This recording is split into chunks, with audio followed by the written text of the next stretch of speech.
ದೆಹಲಿ ವಿಧಾನಸಭಾ ಚುನಾವಣೆಗೆ ಕಾಂಗ್ರೆಸ್ ಪಕ್ಷ ಇಂದು ತನ್ನ ಪ್ರಣಾಳಿಕೆಯನ್ನು ಬಿಡುಗಡೆ ಮಾಡಿದೆ. ತಮ್ಮ ಚುನಾವಣಾ ಭರವಸೆಗಳಿಗೆ ಕಾಂಗ್ರೆಸ್ ಮಹಿಳೆಯರಿಗೆ ತಿಂಗಳು 2,500 ರೂಪಾಯಿ ಸರ್ಕಾರಿ ಉದ್ಯೋಗಗಳಲ್ಲಿ 33% ಮೀಸಲಾತಿ ನೀಡುವುದಾಗಿ ಹೇಳಿದೆ. ಹಾಗೆ 300 ಯೂನಿಟ್ಗಳವರೆಗೆ ಉಚಿತ ವಿದ್ಯುತ್ ನೀಡುವುದಾಗಿ ಭರವಸೆ ಕೂಡ ನೀಡಿದೆ.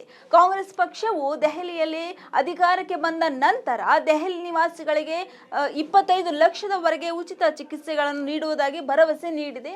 ಮುಂಬರುವ ದೆಹಲಿ ಚುನಾವಣೆಗೆ ಕಾಂಗ್ರೆಸ್ ಪಕ್ಷವು ಇಂದು ತನ್ನ ಪ್ರಣಾಳಿಕೆಯ 2ನೇ ಭಾಗವನ್ನು ಬಿಡುಗಡೆ ಮಾಡಿದೆ. ಕಾಂಗ್ರೆಸ್ ನಾಯಕ ಜಯರಾಮ್ ರಮೇಶ್ ಅವರು ಪ್ರಣಾಳಿಕೆಯನ್ನು ಬಹಿರಂಗಪಡಿಸಿದ್ದಾರೆ. ಕಾಂಗ್ರೆಸ್ 500 ರೂಪಾಯಿಗೆ ಸಬ್ಸಿಡಿ LPG ಸಿಲಿಂಡರ್ಗಳನ್ನು ನೀಡುವುದಾಗಿ ಭರವಸೆ ನೀಡಿದೆ. ಇದಲ್ಲದೆ ಕಾಂಗ್ರೆಸ್ ಅಧಿಕಾರಕ್ಕೆ ಬಂದರೆ ದೆಹಲಿಯ ಕುಟುಂಬಗಳಿಗೆ 2 ಕೆಜಿ ಸಕ್ಕರೆ, 1 ಕೆಜಿ ಅಡುಗೆ ಎಣ್ಣೆ, 6 ಕೆಜಿ ದ್ವಿದಳ ಧಾನ್ಯಗಳು ಮತ್ತು 250 ಗ್ರಾಂ ಚಹಾ ಎಲೆಗಳನ್ನು ಒಳಗೊಂಡು ಉಚಿತ ಪಡಿತರ ಚೀಟಿ ಕಿಟ್ ಅನ್ನು ಸಹ ನೀಡುವುದಾಗಿ